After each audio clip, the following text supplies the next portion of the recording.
ഹരേ കൃഷ്ണ. ശ്രീകൃഷ്ണ കഥാമൃതം ഗ്രൂപ്പിലെ എല്ലാ ഭക്തന്മാർക്കും അനന്തപത്മനാഭ ഗ്രൂപ്പിലെ എല്ലാ ഭക്തന്മാർക്കും ഈ ഭാഗവതം ക്ലാസ്സിൽ നമ്മളോടൊപ്പം പങ്കെടുക്കുന്ന എല്ലാ ഭക്തന്മാർക്കും വീണ്ടും ഒരു ഭാഗവതം ക്ലാസ്സിലേക്ക് വളരെ ഹാർദവമായ സ്വാഗതം. അപ്പം നമ്മൾ ശ്രീമദ് ഭാഗവതത്തിൻ്റെ സീരീസ് ക്ലാസ്സിൽ ഇന്ന് കാണാൻ പോകുന്നത് ഒന്നാമത്തെ ക്യാൻറ്റോ 4-ാമത്തെ അധ്യായമാണ്. 4-ാമത്തെ അധ്യായത്തിൽ നമ്മൾ 19 ശ്ലോകങ്ങൾ ഓൾറെഡി ഡിസ്കസ് ചെയ്ത് കഴിഞ്ഞു. 19 ശ്ലോകങ്ങളിൽ നമ്മൾ ഡിസ്കസ് ചെയ്തത് സൂത ഗോസ്വാമിയോട് ശൗനകാദി ഋഷികൾ ചോദിക്കുന്ന രണ്ടാമത്തെ സെറ്റ് ഓഫ് ക്വസ്റ്റ്യൻസ് ആണ്. രണ്ടാമത്തെ സെറ്റ് ഓഫ് ക്വസ്റ്റ്യൻസ് എന്ന് പറഞ്ഞാൽ ഭാഗവതത്തിനെ കുറിച്ചുള്ളതാണ്. ഭാഗവതം എവിടെ, എങ്ങനെ, എപ്പോൾ, എന്തവസരത്തിൽ, ആരാൽ പ്രചോദിതമായിക്കൊണ്ടാണ് സൂത ഗോസ്വാമി വ്യാസദേവൻ എഴുതാനുണ്ടായ സാഹചര്യം, അതായത് വ്യാസദേവനെ കുറിച്ച്, വീണ്ടും പരീക്ഷിത്ത് മഹാരാജാവിനെ കുറിച്ച്, ആദ്യത്തെ ശ്രോതാവിനെ കുറിച്ച് ശുകദേവ ഗോസ്വാമിയിൽ നിന്നും പരീക്ഷിത്ത് മഹാരാജാവ് അത് കേട്ടു. പിന്നെ എന്തുകൊണ്ടാണ് പരീക്ഷിത്ത് മഹാരാജാവ്, 1 ഭാഗവതം, 2 അതിൻ്റെ ഉപജ്ഞാതാവ്, 3 അതിൻ്റെ ശ്രോതാവ്, ഈ 3 കാര്യങ്ങളെക്കുറിച്ചാണ് അവർ ചോദിച്ചത്. അപ്പോൾ അങ്ങനെ പതുക്കെ പതുക്കെ അതിൻ്റെ ഉത്തരങ്ങൾ പറഞ്ഞു തുടങ്ങുന്ന സൂത ഗോസ്വാമി ആദ്യം പറയുന്നത് ഉപജ്ഞാതാവിനെ കുറിച്ചാണ്, അല്ലേ? വേദങ്ങളുടെ ഉപജ്ഞാതാവിനെ കുറിച്ചാണ്. എങ്ങനെയാണ് വേദങ്ങൾ വന്നിട്ട് വ്യാസദേവൻ ക്രോഡീകരിക്കാൻ ഇടയായത് എന്നതിനെ കുറിച്ചാണ് പറഞ്ഞത്.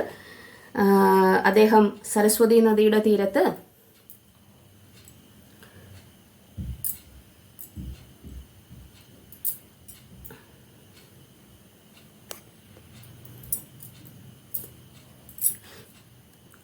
സരസ്വതി നദിയുടെ തീരത്ത് ഒരു ദിവസം തൻ്റെ പ്രാതകർമ്മങ്ങളെല്ലാം ചെയ്തതിന് ശേഷം എന്തു ചെയ്തു?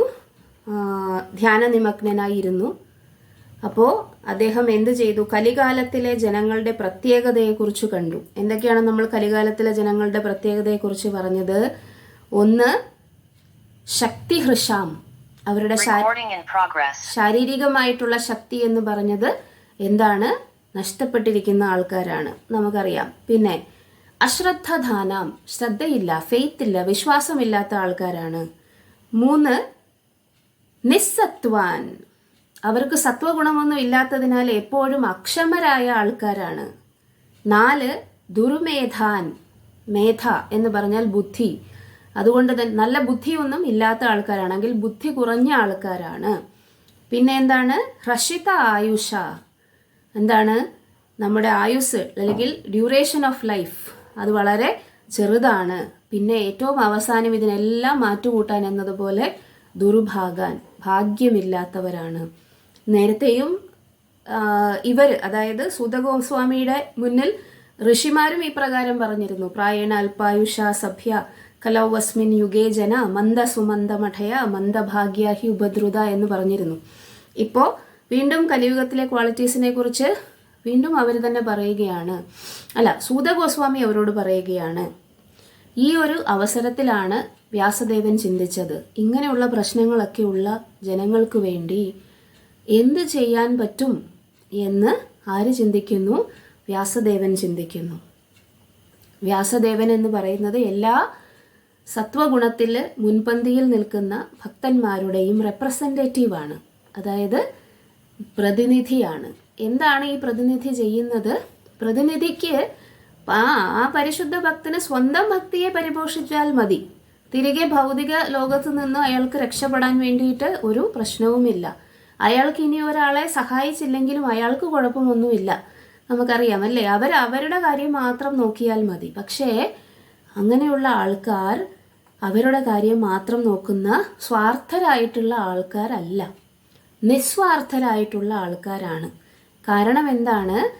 എല്ലാ ഭൗതിക ലോകത്തിലെ എല്ലാ ജീവാത്മാക്കളും ഭഗവാന്റെ അംശങ്ങളാണെന്നും ഓരോ ജീവാത്മാവിനും തിരികെ ഭഗവാന്റെ അടുത്തെത്താൻ തനിക്കുള്ളതുപോലെ തന്നെ അവകാശമുണ്ട് എന്നും ഇപ്പോൾ അത് അവർ മറന്നു പോയിരിക്കുന്നു. ഭൗതികമായിട്ടുള്ള സാഹചര്യങ്ങളിൽ പെട്ട് ഉഴറിക്കൊണ്ട് ആ ഒരു ഓപ്പർച്യൂണിറ്റി അല്ലെങ്കിൽ അവസരത്തെ മുതലാക്കുവാൻ വേണ്ടിയിട്ട് അല്ലെങ്കിൽ നഷ്ടപ്പെടുത്താതെ ഇരിക്കുവാൻ വേണ്ടിയിട്ട് ആര് ഒന്നും ചെയ്യുന്നില്ല, ജീവാത്മാക്കൾ ഒന്നും ചെയ്യുന്നില്ല എന്നും ഒരേ ഒരു വഴിയേ ഇതിനുള്ളൂ, തിരികെ ആ ഒരു ബന്ധത്തെക്കുറിച്ച് അവരെ പറഞ്ഞു മനസ്സിലാക്കുക. അത് ഭഗവാൻ തന്നെ ഏൽപ്പിച്ച ഡ്യൂട്ടി, കർത്തവ്യമാണ് എന്ന് മനസ്സിലാക്കിക്കൊണ്ട് ഈ നിസ്വാർത്ഥരായിട്ടുള്ള ആൾക്കാർ എന്ത് ചെയ്യും? ബാക്കിയുള്ള ജീവാത്മാക്കൾക്ക് വേണ്ടിയിട്ടും ക്ഷേമപ്രവർത്തനങ്ങൾ ചെയ്യും. അവർക്ക് ഭൗതിക ലോകത്തിൽ നേടാവുന്നതിൽ അപ്പുറമുള്ള, ഭൗതിക ലോകത്തിൽ നമുക്ക് എന്ത് ചെയ്യാൻ പറ്റുകയില്ല, ആധ്യാത്മിക ജ്ഞാനത്തിനെ നമുക്ക് നേടാൻ പറ്റുകയില്ല. ആധ്യാത്മിക ജ്ഞാനം നൽകണമെന്നുണ്ടെങ്കിൽ ഭഗവാന്റെ കാരുണ്യം മൂലം ഒരു ഗുരു നമ്മുടെ ജീവിതത്തിൽ വരിക തന്നെ വേണം. അല്ലാതെ നമ്മൾ വിചാരിച്ചാൽ നമുക്ക് എന്ത് ചെയ്യാൻ പറ്റുകയില്ല, ആധ്യാത്മിക ജ്ഞാനം നേടാൻ കഴിയുകയില്ല. അപ്പോൾ അങ്ങനെ ഈ വ്യാസദേവനെ ഇവിടെ ആരാണ്? എല്ലാ സത്വഗുണത്തിലുള്ള, വിശുദ്ധ സത്വഗുണത്തിലുള്ള എല്ലാ പരിശുദ്ധ ഭക്തന്മാരുടെയും റെപ്രസെൻറ്റേറ്റീവായിട്ടാണ് നമ്മൾ കാണുന്നത്. ഇതാണ് നമ്മൾ കഴിഞ്ഞ തവണ കണ്ടത്. അപ്പോൾ നമുക്ക് അടുത്ത ഭാഗത്തിലേക്ക് കടക്കുന്നതിന് മുമ്പ് ചെറിയൊരു കീർത്തനം ചെയ്യാം. ജയ രാധ മാധവ കുഞ്ച ബിഹാരി ഗോപിജനവല്ലഭ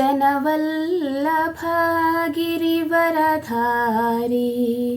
ജയ രാധ മാധവ കുഞ്ച ബിഹാരി ഗോപിജനവല്ലഭ ഗിരിവരധാരി. യശോദനന്ദന വ്രജ ജനരഞ്ജന, യശോദാനന്ദന വ്രജ ജനരഞ്ജന. യമുനാതീര വനചാരി, യമുനാതീര വനചാരി. जय राधा माधव कुंज बिहारी गोपीजनवल्लभ गिरिवरधारी. हरे कृष्णा कृष्णा कृष्णा हरे हरे, हरे राम राम राम हरे हरे. हरे कृष्णा कृष्ण कृष्ण हरे हरे. हरे राम राम राम हरे हरे. जय कृष्ण बलराम, जय कृष्ण बलराम, कृष्ण बलराम जय कृष्ण बलराम. जय गौरनिताय, जय गौरनिताय, गौरनिताय जय गौरनिताय. जय जय प्रभुपाद, प्रभुपाद, प्रभुपाद जय जय प्रभुपाद. जय जय गुरुदेव, गुरुदेव, गुरुदेव जय जय गुरुदेव. हरे कृष्ण. നമ്മൾ കാണാൻ പോകുന്നത് 20ാമത്തെ ശ്ലോകമാണ്. 1ാമത്തെ ക്യാൻറ്റോ 4ാമത്തെ അധ്യായം 20th ശ്ലോക. വ്യാസദേവൻ ഈ ഒരു പ്രത്യേക സ്വഭാവ വിശേഷങ്ങൾ ഉള്ള സാധാരണ ജനങ്ങൾക്ക് വേണ്ടിയിട്ട് എന്ത് ക്ഷേമപ്രവർത്തനമാണ് ചെയ്തത് എന്ന് നോക്കാം നമുക്ക്. അനുഷ്ടുപ് ഛന്ദസ് അത് തന്നെയാണ് നമ്മൾ വായിക്കുന്നത്.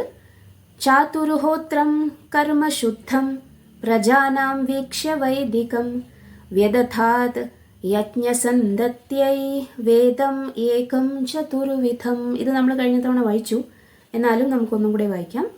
ചാതുർഹോത്രം കർമ്മശുദ്ധം പ്രജാനാം വീക്ഷ്യ വൈദികം വ്യദധാത് യജ്ഞസന്ധത്यै വേദം ഏകം ചതുർവിധം. ചാതുർഹോത്രം കർമ്മശുദ്ധം പ്രജാനാം വീക്ഷ്യ വൈദികം വ്യദധാത് യജ്ഞസന്തത്यै വേദം ഏകം ചതുർവിധം. എന്താണ് സാക്രിഫൈസസ് എന്ന് പറയുന്നത്? യജ്ഞങ്ങൾ എന്ന് പറയുന്നത് എന്തിനെയാണ്? കർമ്മത്തെ ശുദ്ധീകരിക്കാൻ വേണ്ടിയാണ്. നമ്മൾ ചെയ്യുന്ന കർമ്മത്തെ ശുദ്ധീകരിക്കാൻ വേണ്ടിയാണ് എന്ത് ചെയ്യുന്നത്? വൈദിക ഗ്രന്ഥങ്ങളിൽ ഡിസ്ക്രൈബ് ചെയ്തിട്ടുള്ള യജ്ഞങ്ങൾ നമ്മൾ അനുഷ്ഠിക്കുന്നത്. അങ്ങനെ ഈ വേദങ്ങളിലെ ആ ഒരു ശുദ്ധീകരണ പ്രക്രിയ, അതായത് ജനങ്ങൾ വേദങ്ങൾ എന്തിനാണ് മനസ്സിലാക്കേണ്ടത്? അവരുടെ അസ്തിത്വത്തിനെ ശുദ്ധീകരിച്ച് അവരെ തിരികെ ആധ്യാത്മിക ലോകത്തിലേക്ക് പുരോഗതി, അതായത് തിരികെ പോകാൻ വേണ്ടിയിട്ട് പ്രാപ്തരാക്കാൻ വേണ്ടിയിട്ടാണ് വൈദിക സാഹിത്യങ്ങൾ വന്നിട്ട് എന്ത് ചെയ്തിരിക്കുന്നത്? തന്നിരിക്കുന്നത്. വേറെ ഒരു ഉപയോഗം അതിന് ഇല്ല എന്നുള്ളത് സത്യമാണ്. പക്ഷേ അങ്ങനെ വേദങ്ങളെ ഉപയോഗിക്കുന്നത് വളരെ കുറവാണ്. കർമ്മകാന്ഡം, ജ്ഞാനകാന്ഡം, ഉപാസനാകാന്ഡം എന്ന പേരിൽ ഒരുപാട് കാര്യങ്ങൾ വേദങ്ങളിൽ പറഞ്ഞിട്ടുണ്ട്.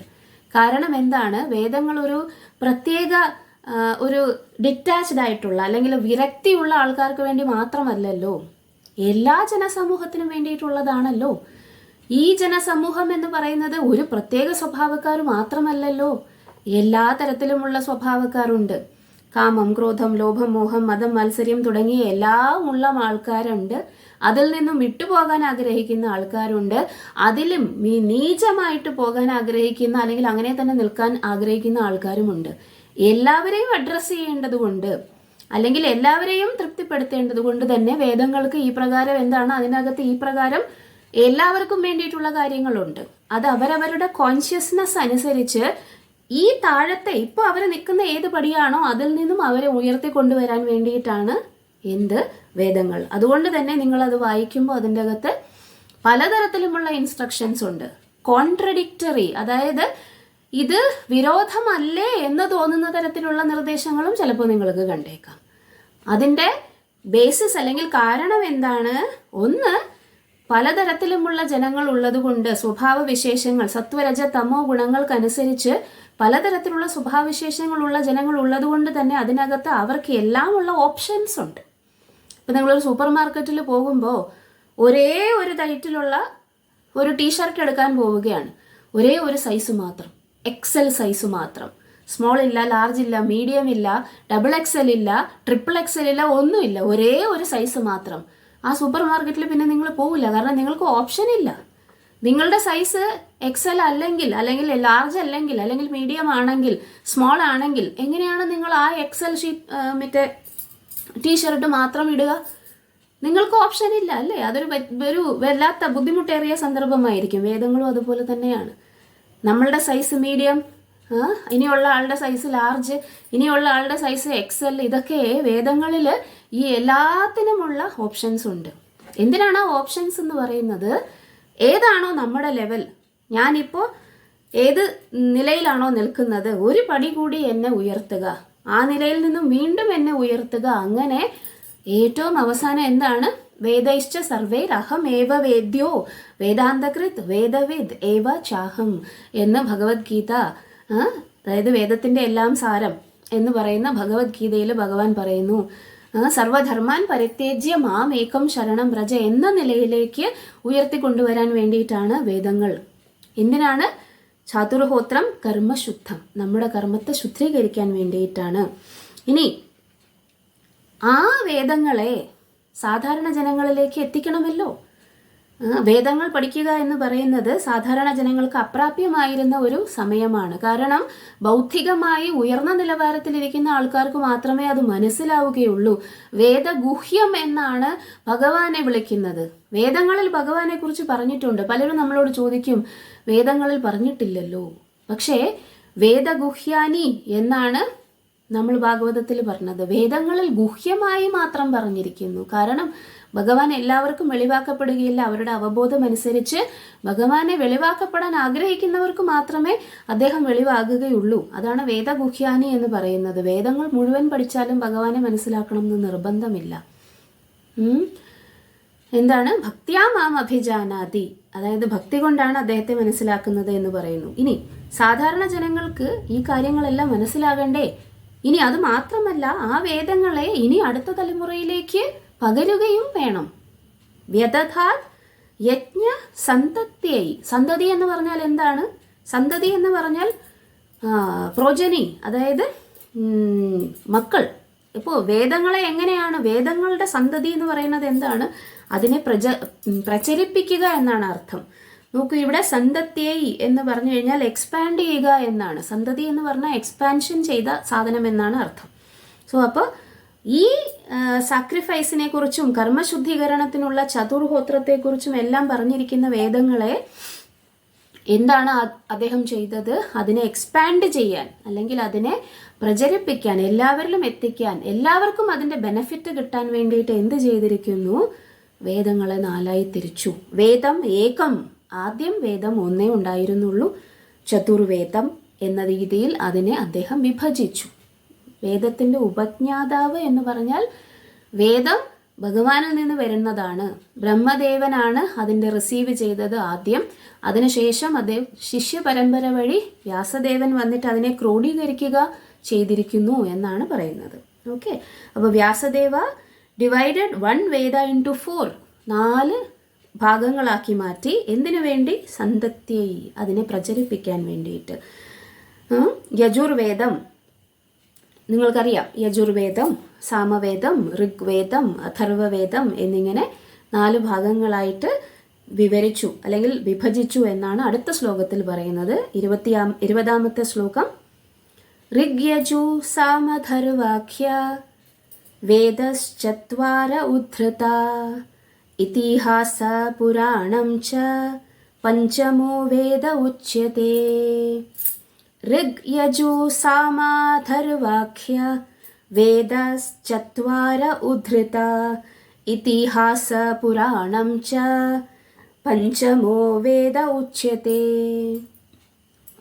ഋഗ് സാമ യജുർവാഖ്യ വേദ ചത്വാര ഉദ്ധൃത ഇതിഹാസ പുരാണം ച പഞ്ചമോ വേദ ഉച്യത്തെ. എന്താണ്? 4 വേദങ്ങളുടെ പേര് ഇവിടെ പറഞ്ഞിരിക്കുന്നു. എങ്ങനെയാണ് ഡിവൈഡ് ചെയ്തത്? ഋഗ് വേദം, യജു വേദം, സാമ വേദം, അഥർവ വേദം, ആഖ്യ, ഇങ്ങനെ പറയപ്പെട്ട ഈ 4 വേദങ്ങളുടെ പേരുകൾ. വേദാസ് ചത്വാര ഉദ്ധൃത. ചത്വാര എന്ന് പറഞ്ഞാൽ 4 ഭാഗങ്ങളായിട്ട് ചത്വാര ഉദ്ധൃത വിഭജിച്ചു. ഇനി ഇതിഹാസ പുരാണം ച പഞ്ചമോ വേദ ഉച്യത്തെ. അതിനുശേഷം അദ്ദേഹം എന്ത് ചെയ്തു? ഇതിഹാസം, ഹിസ്റ്റോറിക്കൽ റെക്കോർഡ്, ഇതിഹാസം, മഹാഭാരതം പോലെയുള്ള ഹിസ്റ്റോറിക്കൽ റെക്കോർഡ്സ്. പുരാണം, പുരാണങ്ങൾ, 18 പുരാണങ്ങൾ. പഞ്ചമ വേദ ഉച്യത്തെ. ഈ ഇതിഹാസങ്ങളെയും പുരാണങ്ങളെയും ചേർത്ത് 5ാം വേദം എന്നും പറയും. 4 വേദങ്ങൾ കഴിഞ്ഞിട്ട് 5ാമത്തെ വേദം എന്ന് പറയുന്നത് എന്താണ്? ഇതിഹാസ പുരാണം ച പഞ്ചമോ വേദ ഉച്യത്തെ. അടുത്ത ശ്ലോകം 21. തത്ര ഋഗ്വേദ ധരാ പൈല സാമഗോ ജൈമിനി കവിഃ വൈശംപായന ഹേ വൈകോ നിഷ്ണാതോ യജുഷാമുതഃ. തത്ര ഋഗ്വേദ ധരാ പൈല സാമഗോ ജൈമിനി കവി വൈശംപായന ഹേ വൈകോ നിഷ്ണാതോ യജുഷാമുത. തത്ര ഋഗ്വേദധരാ പൈല സാമഗോ ജൈമിനി കവിഃ വൈശംപായന ഏവൈകോ നിഷ്ണാതോ യജുഷാം ഉതഃ.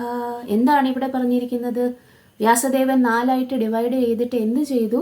അതിനെ പ്രീച്ച് ചെയ്യാൻ വേണ്ടിയിട്ട് അദ്ദേഹത്തിൻ്റെ ഡിസൈപ്പിൾസ് അല്ലെങ്കിൽ ശിഷ്യന്മാരെ ഏൽപ്പിച്ചു.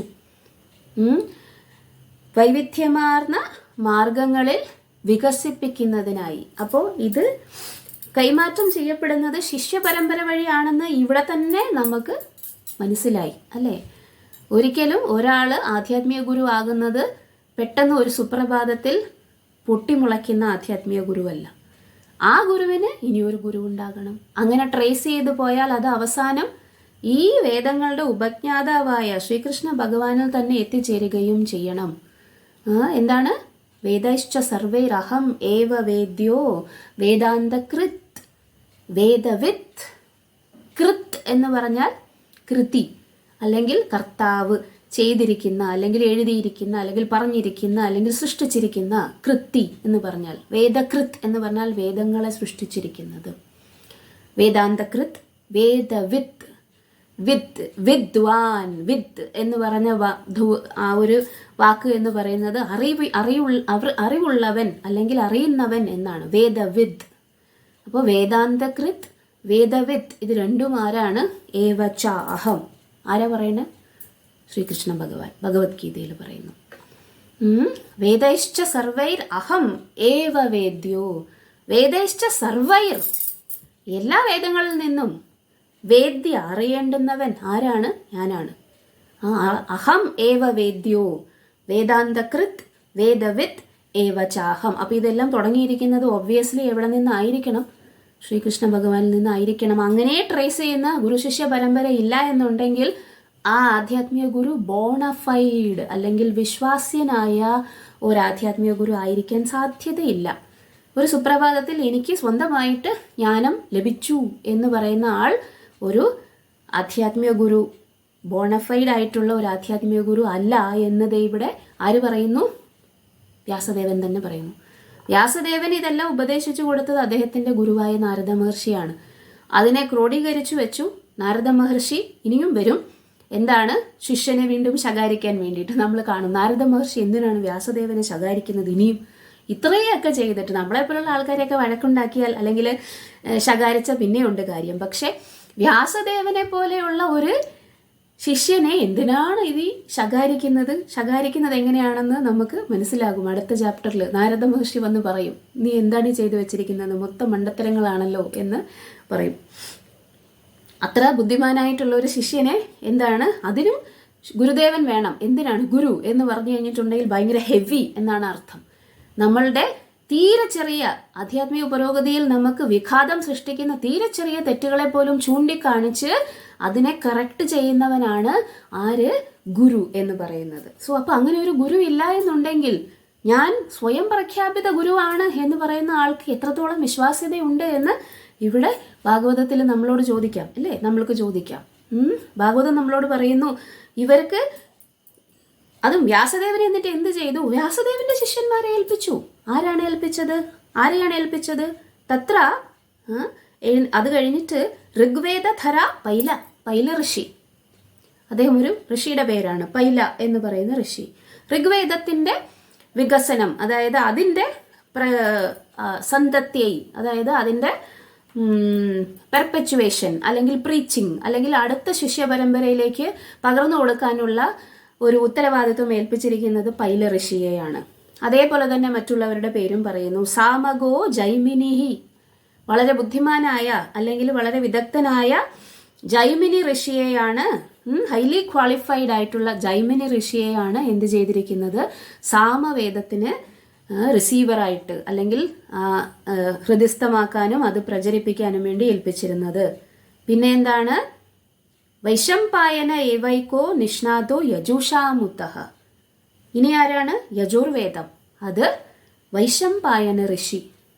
ഓക്കെ, അപ്പൊ എന്ത് പറഞ്ഞു? പൈല ഋഷി, ജൈമിനി ഋഷി, വൈശംപായന ഋഷി, ഋഗ്, സാമ, യജുർവേദം.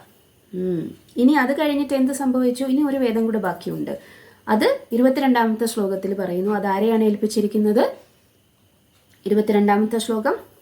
അഥർവ അംഗിരസാമാസീത് സുമന്തുർ ദാരുണോ മുനിഃ ഇതിഹാസ പുരാണാനാം പിതാമേരോ മഹർഷണഃ. അഥർവ അംഗിരസാം ആസീത് സുമന്തുർ ദാരുണോ മുനിഃ ഇതിഹാസ പുരാണാനാം പിതാമേരോ മഹർഷണഃ.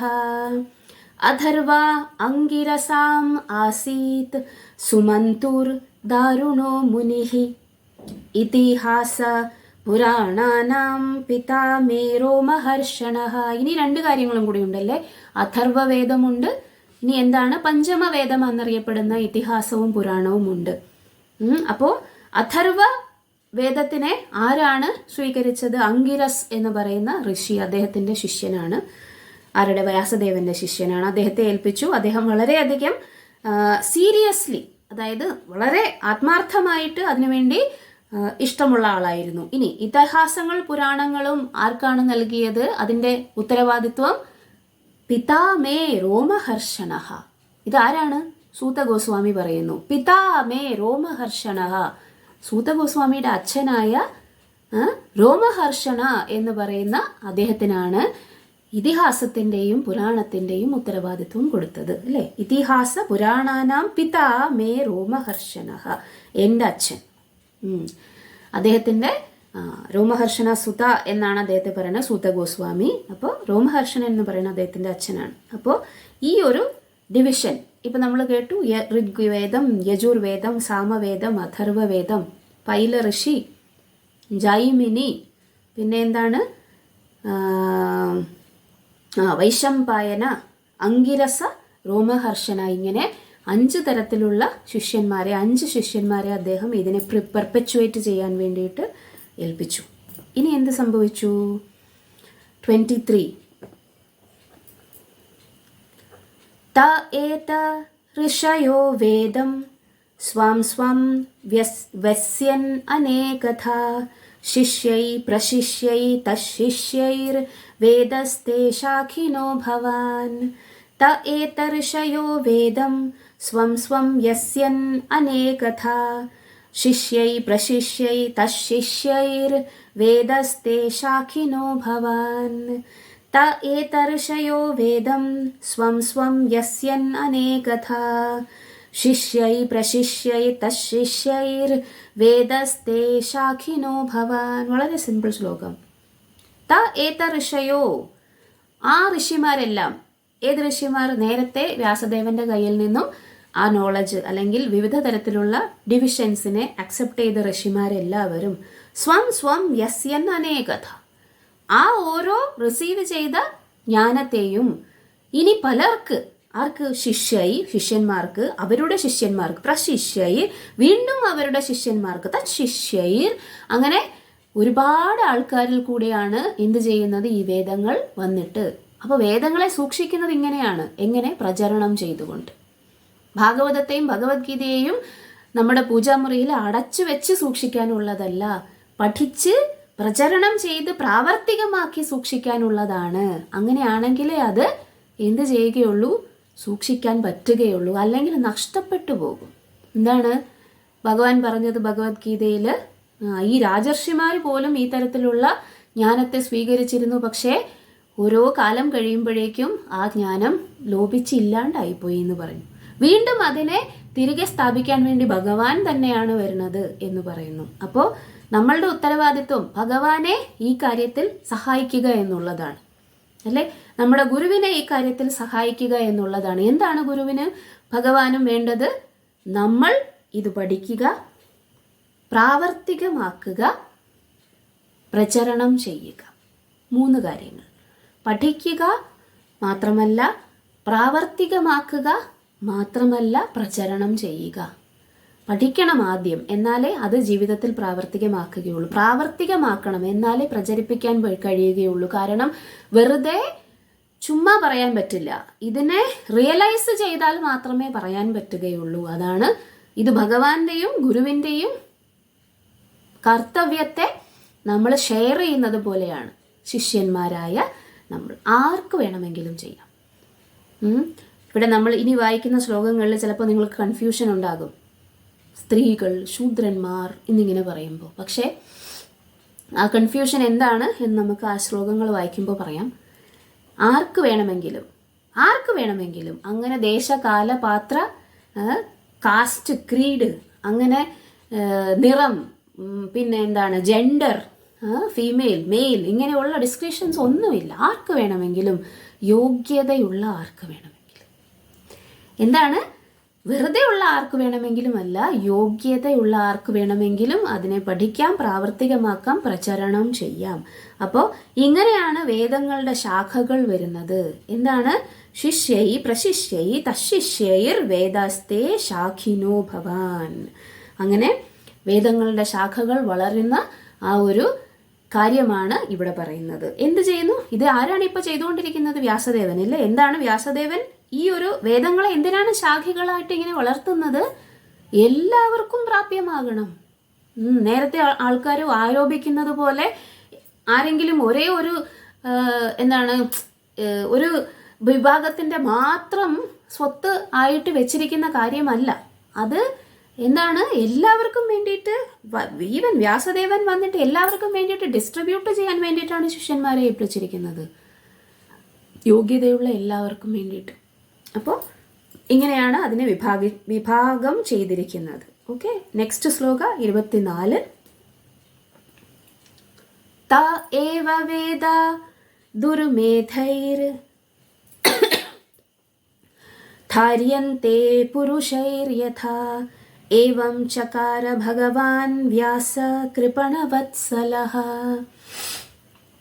ത ഏവ വേദ ദുർമേധൈർ ധാര്യന്തെ പുരുഷൈര്യഥാ ഏവം ചകാര ഭഗവാൻ വ്യാസ കൃപണവത്സലഃ. ത ഏവ വേദ ദുർമേധൈർ ധാര്യന്തെ പുരുഷൈര്യഥാ ഏവം ചകാര ഭഗവാൻ വ്യാസ കൃപണവത്സലഃ. എന്ത് സംഭവിച്ചു ഇവിടെ? ഇവിടെ എന്തുകൊണ്ടാണ് വ്യാസദേവൻ ഇങ്ങനെ ഡിവൈഡ് ചെയ്തത് എന്ന് സൂതഗോസ്വാമി പറയുന്നു. എന്താണ് പറയുന്നത്? ഭഗവാൻ വ്യാസ ചകാര ഭഗവാൻ വ്യാസ. ചകാര എന്ന് പറഞ്ഞു കഴിഞ്ഞാൽ എഡിറ്റ് ചെയ്തു, അല്ലെങ്കിൽ വേദങ്ങളെ ഈ പ്രകാരം വിഭജിച്ച് എന്ത് ചെയ്തിരിക്കുന്നു, വെച്ചിരിക്കുന്നു. ആര്? ചകാര. ഭഗവാൻ വ്യാസഃ, വ്യാസ ഭഗവാൻ. എന്തുകൊണ്ട്? കൃപണവത്സലഃ. എന്താണ് അദ്ദേഹത്തിൻ്റെ ക്വാളിറ്റി? കൃപണവത്സലഃ. കൃപണ എന്ന് പറഞ്ഞാൽ ഏറ്റവും താഴേക്കിടയിലുള്ള പാവപ്പെട്ട അല്ലെങ്കിൽ ബുദ്ധിയേ ഇല്ലാത്ത ഇഗ്നോറൻ്റ് അജ്ഞരായിട്ടുള്ള ആൾക്കാർക്കും വത്സലഃ, അതായത് കാരുണ്യമുള്ള. എന്താണ് പറഞ്ഞിരിക്കുന്നത്? So they might be assimilated by less intellectual men. അപ്രകാരം അജ്ഞരോട് അതികൃപയുള്ള ശ്രേഷ്ഠനായ വ്യാസദേവൻ അല്പജ്ഞാനികൾക്ക് പോലും ഉൾക്കൊള്ളാൻ ഉതകും വിധം യഥായോഗ്യമായി വേദങ്ങളെ വിഭജിച്ചു. ത ഏവ വേദ ദുർമേധൈർ, ദുർമേധ അതായത് ബുദ്ധിയേ ഇല്ലാത്ത ആൾക്കാർക്ക് വളരെയധികം എളുപ്പത്തിൽ മനസ്സിലാക്കാനുള്ള തരത്തിലാണ് ഈ പ്രകാരം പല ഡിവിഷൻസിലായിട്ട് അദ്ദേഹം എന്ത് ചെയ്തിരിക്കുന്നത്? വേദങ്ങൾ നൽകിയിരിക്കുന്നത്. നോക്കൂ, ഇവിടെ ഇതിൻ്റെ ഭാവാർത്ഥത്തിൽ ശ്രീല പ്രഭുപാദ് ഒരു കാര്യം എഴുതിയിരിക്കുന്നുണ്ട്. യോഗ്യനല്ലാത്ത ഒരു ബ്രാഹ്മണനും വേദാഭ്യസനം നടത്താൻ യത്നിക്കരുതെന്ന് ഖണ്ഡനമുണ്ട്. എന്നാൽ ഈ ഖണ്ഡനം നിരവധി രീതികളിൽ തെറ്റായി വ്യാഖ്യാനിക്കപ്പെടുന്നുണ്ട്.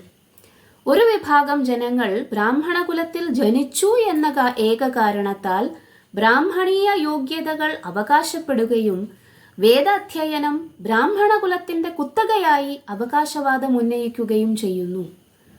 ബ്രാഹ്മണകുലത്തിൽ ജന്മം സംഭവിക്കാത്ത മറ്റൊരു വിഭാഗം ജനങ്ങൾ ഇതിനെ മറ്റു വർണ്ണങ്ങളിലുള്ള ജനങ്ങളോടുള്ള അനീതിയായി കരുതുന്നു. എന്നാൽ ഇരുവരും വഴിതെറ്റിക്കപ്പെടുന്നു. പരമപുരുഷനായ ഭഗവാനാൽ ബ്രഹ്മദേവന് പോലും വിശദീകരിച്ച് പ്രദാനം ചെയ്യപ്പെട്ട ശ്രദ്ധാവിഷയ പ്രതിപാദ്യങ്ങളാണ് വേദങ്ങൾ.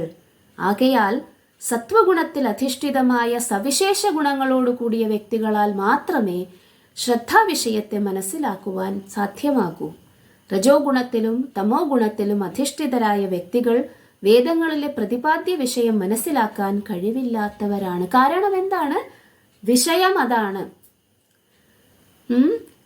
എൻ്റെ കയ്യിലുള്ള MBBSൻ്റെ ഒരു ടെക്സ്റ്റ് ബുക്ക് ആർക്ക് ഏതെങ്കിലും ഒരു 9ാം ക്ലാസ്സിലോ അല്ലെങ്കിൽ 7ാം ക്ലാസ്സിലോ ഈവൻ 6ാം ക്ലാസ്സിലോ ഉള്ള ഗോപിപ്രിയ, എൻ്റെ ഇവിടുത്തെ ഒരു കുട്ടിയാണ് ഗോപിപ്രിയ, അവളുടെ കയ്യിൽ കൊടുത്തിട്ട് അതിനെ വായിച്ച് എനിക്ക് എക്സ്പ്ലെയിൻ ചെയ്തു തരാൻ പറയുക.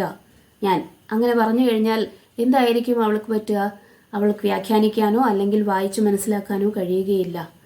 അത് +2 കഴിഞ്ഞ് അതിനുള്ള പ്രിപ്പറേഷൻ ചെയ്ത് മെഡിക്കൽ കോളേജിൽ ജോയിൻ ചെയ്ത് ഒരു പ്രൊഫസറുടെ കീഴിൽ ഇത് വായിച്ച് മനസ്സിലാക്കി ആ സമയത്ത് മാത്രമേ അവൾക്കത് എക്സ്പ്ലെയിൻ ചെയ്യാൻ കഴിയുകയുള്ളൂ. നമ്മളുടെ എല്ലാവരുടെയും പ്രശ്നം ഇതാണ്. ഈ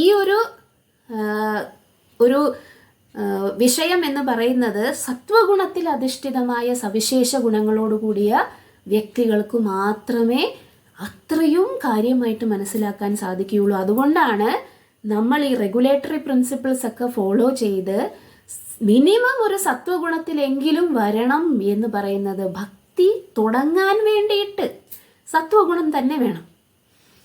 രജോ ഗുണം, തമോ ഗുണം, പരിശുദ്ധ ഭക്തി എന്ന് പറയുന്നത് തുടക്കം ചെയ്യാൻ വേണ്ടി തന്നെ എന്തു വേണം? നമുക്ക് സത്വഗുണം വേണം. എങ്ങനെയാണ് നമ്മളെ സത്വഗുണത്തിലാക്കുക?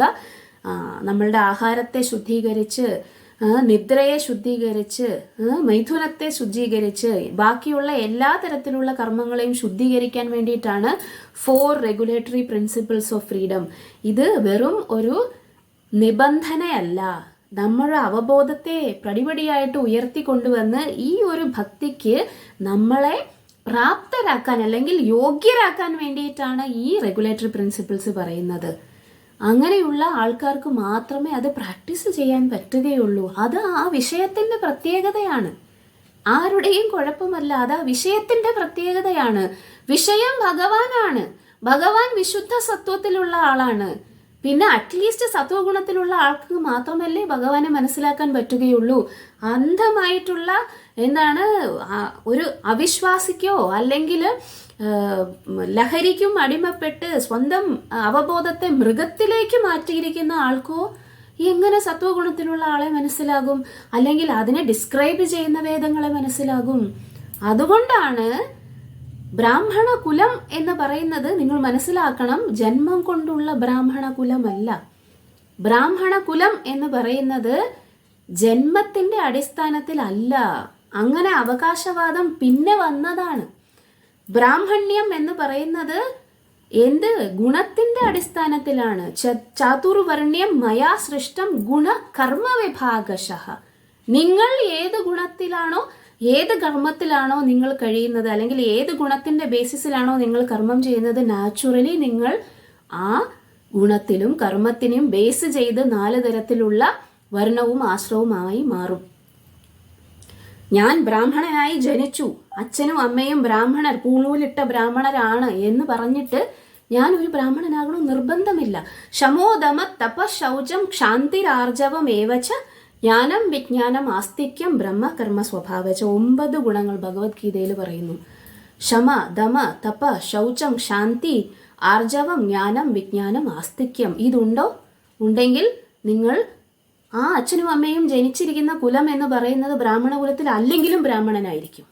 ഇനി ആ ബ്രാഹ്മണ കുലത്തിൽ ജനിച്ചെങ്കിലും ഇതൊന്നും ഇല്ലെങ്കിൽ നിങ്ങൾ ബ്രാഹ്മണനല്ല. കാരണം എന്താണ്? ഗുണമില്ല നിങ്ങൾക്ക്. ബൈ ബർത്ത് അല്ല, ബൈ ക്വാളിറ്റി ആണ്.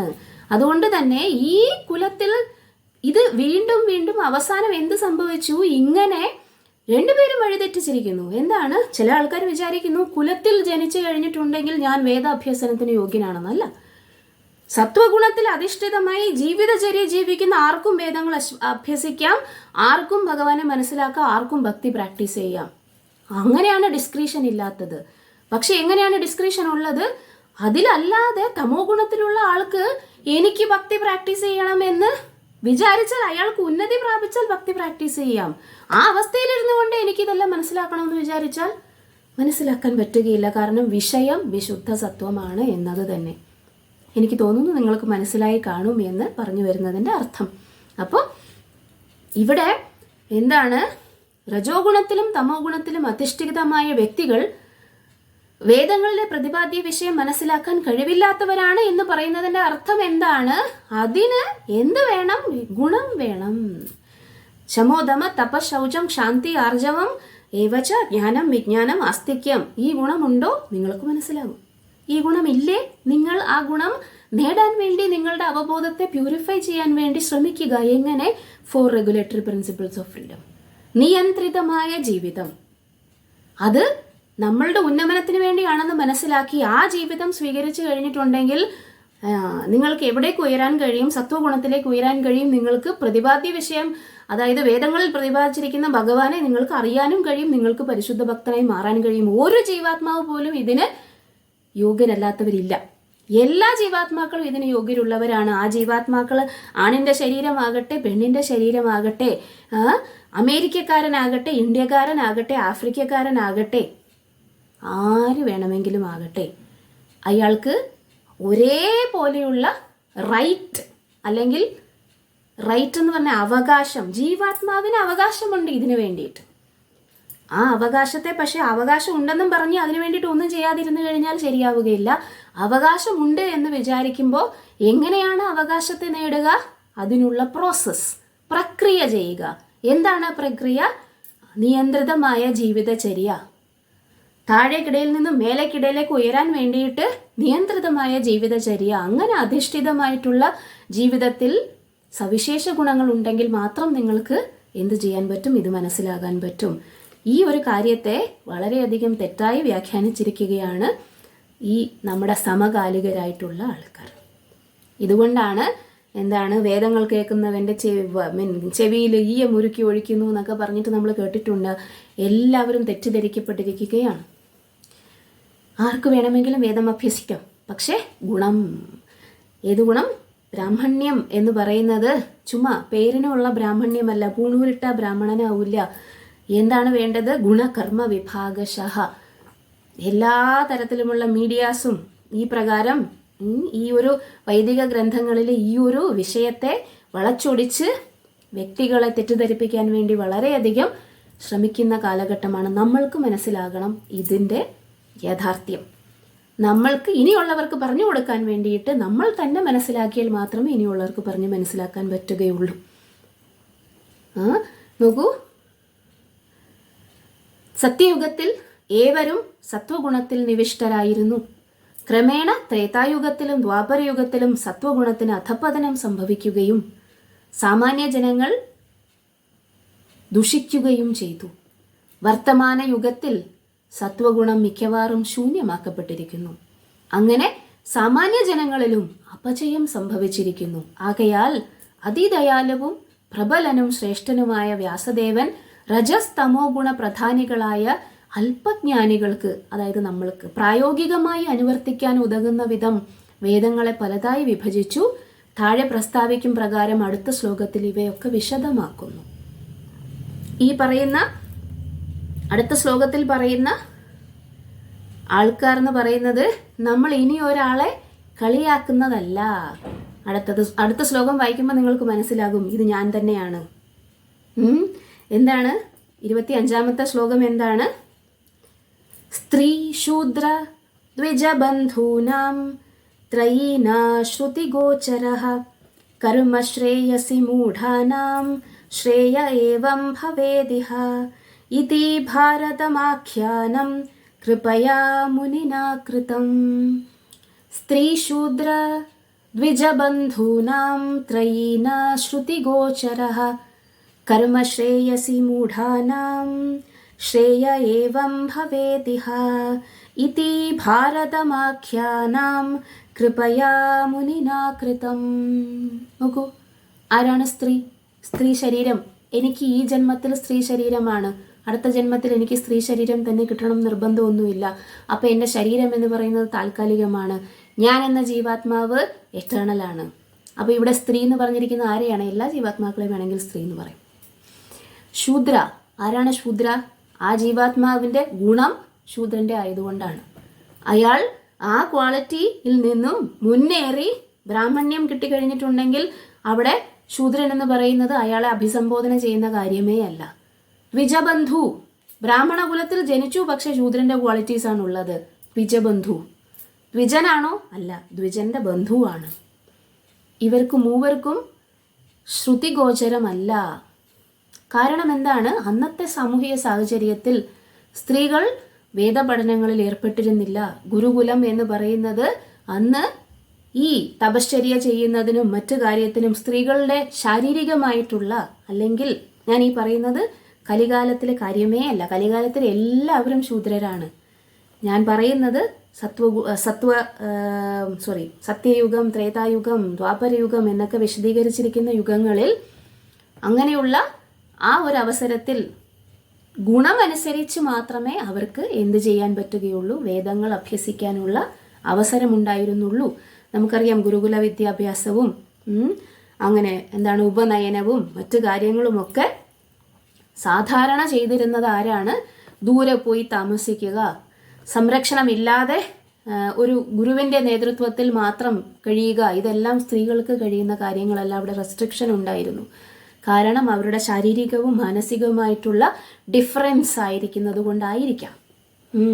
അത് അന്നത്തെ സാഹചര്യമായിരുന്നു. അതിനനുസരിച്ച് ഇപ്പോൾ നമ്മൾ അതിനെ തിരിച്ചു കൊണ്ടുവരണം എന്നല്ല നമ്മൾ പറയുന്നത്. ഇപ്പോൾ എന്താണ്? ഇപ്പോൾ നോക്കൂ, ഇതാരാണ്? ഇത് എല്ലാവർക്കും പ്രാപ്യമാണ്. ഞാനൊരു സ്ത്രീയാണ്. പക്ഷേ ശ്രീമദ് ഭാഗവതം എന്ന് പറയുന്നത് എനിക്ക് വായിക്കാം, പഠിക്കാം, പ്രാവർത്തികമാക്കാം, പ്രചരണം ചെയ്യാം, ഒരു പ്രശ്നവുമില്ല. ആർക്ക് വേണമെങ്കിലും ചെയ്യാം.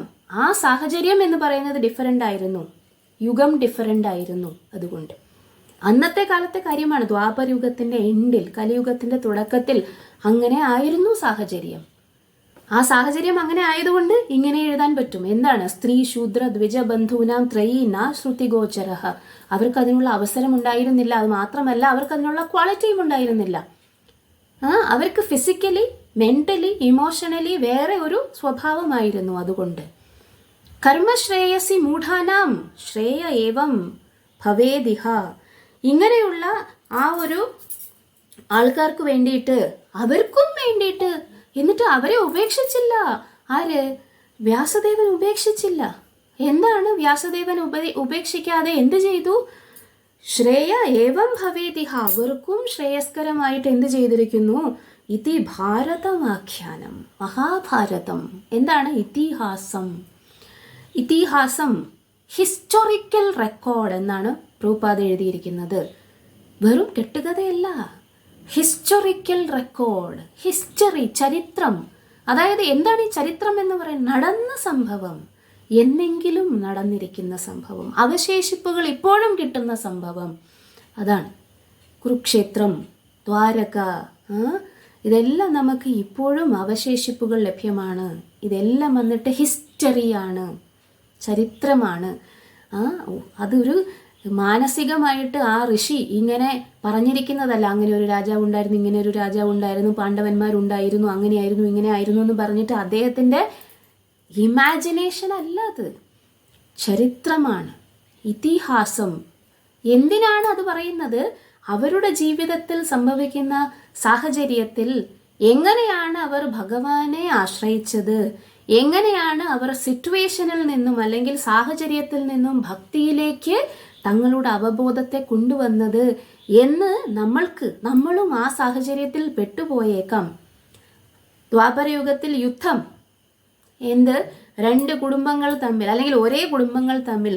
ഇന്ന് നമ്മളുടെ യുദ്ധം എന്ന് പറയുന്നത് നമ്മുടെ ഉള്ളിൽ തന്നെ പലതരത്തിലുള്ള അനർത്ഥങ്ങളുമായിട്ട് അല്ലെങ്കിൽ നമ്മളുടെ ചുറ്റിനുമുള്ള ആൾക്കാരുമായിട്ട് സെയിം സിറ്റുവേഷനാണ്. എങ്ങനെയാണ് അതിൽ ഈശ്വരാവബോധത്തെ, ശ്രീകൃഷ്ണ ഭഗവാനെ, പാണ്ഡവർ എങ്ങനെയാണ് ശ്രീകൃഷ്ണ ഭഗവാനെ സെന്റർ ആക്കിക്കൊണ്ട് യത്ര യോഗേശ്വരോ കൃഷ്ണ യത്ര പാർത്ഥോ ധനുർധര തത്ര ശ്രീർ വിജയോ ഭൂതിർ ധ്രുവാനീതിർമതിർമമ സഞ്ജയ ഉവാച.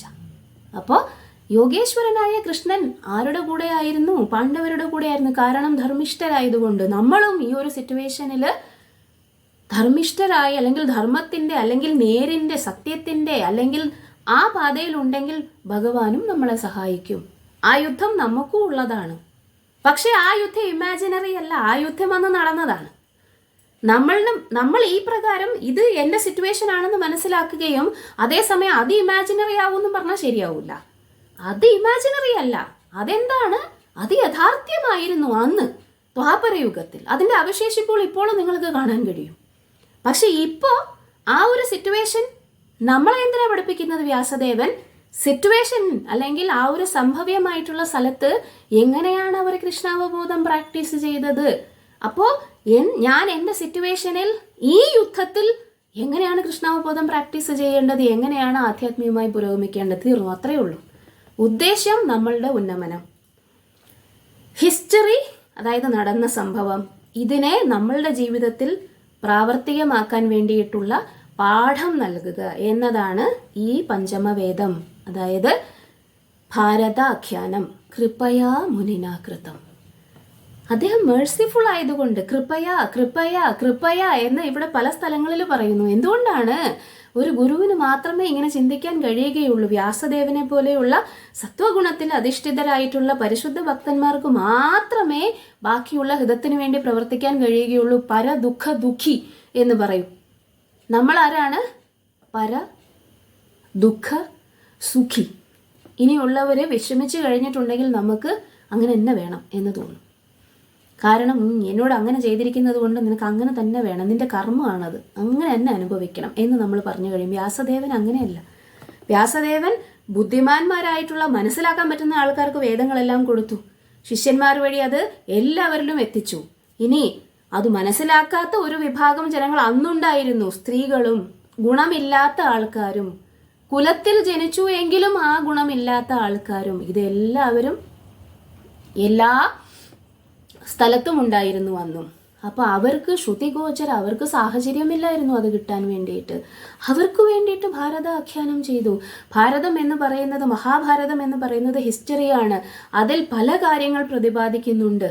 അതിൽ പ്രതിപാദിക്കുന്ന സംഭവങ്ങൾ എന്ന് പറയുന്നത് നമ്മളുടെ ജീവിതത്തിലും വന്നിട്ട് തട്ടിച്ചു നോക്കാവുന്നതാണ്.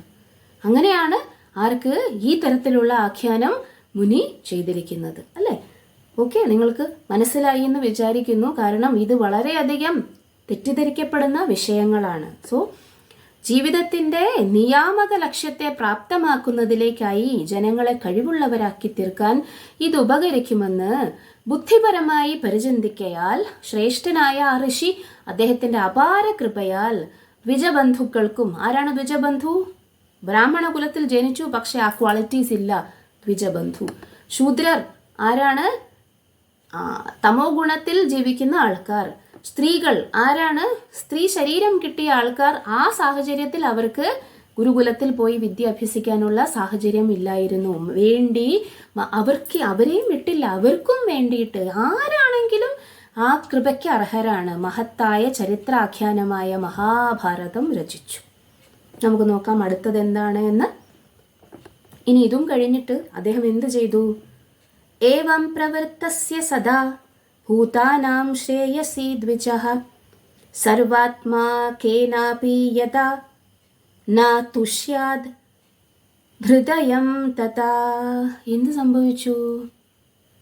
ഏവം പ്രവൃത്തസ്യ സദാ ഭൂതാനാം ശ്രേയസി ദ്വിജഃ സർവാത്മാ കേനാപി യഥാ ന തുഷ്യാദ് ഹൃദയം തഥാ.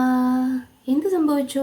ഏവം പ്രവൃത്തസ്യ സദാ ഭൂതാനാം ശ്രേയസി ദ്വിജ സർവാത്മാ കേനാപി യഥാ ന തുഷ്യാത് ഹൃദയം തഥാ.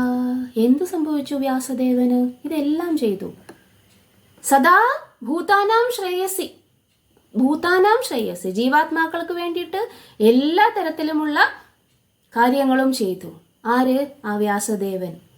അല്ലയോ ദ്വിജന്മാരെ, ആരാണ്? ശൗനകാദി ഋഷികളെ, ആ വ്യാസദേവൻ ഇത്രയൊക്കെ ചെയ്തു. സർവാത്മാ കേനാപി, എന്നാലും നാ തുഷ്യാദ് ഹൃദയം തഥാ.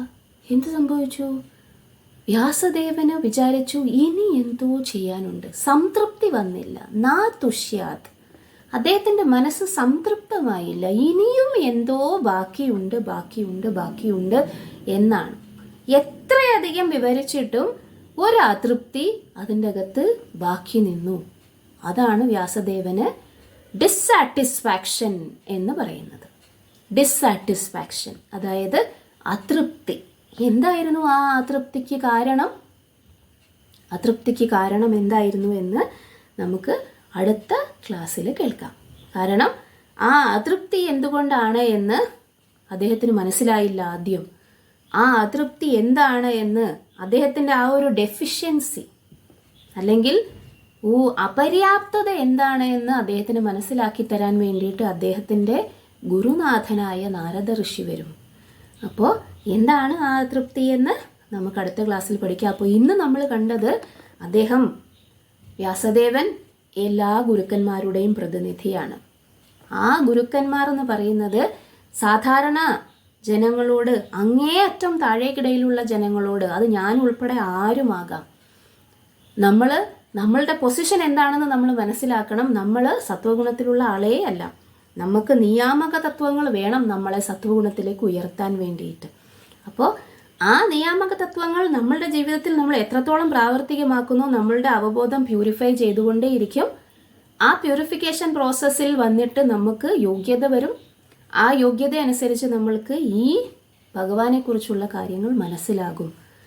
ഇത് നമ്മളുടെ ആത്മാർത്ഥതയും നമ്മളുടെ പ്രയത്നവും അനുസരിച്ചാണ് ഇരിക്കുന്നത്.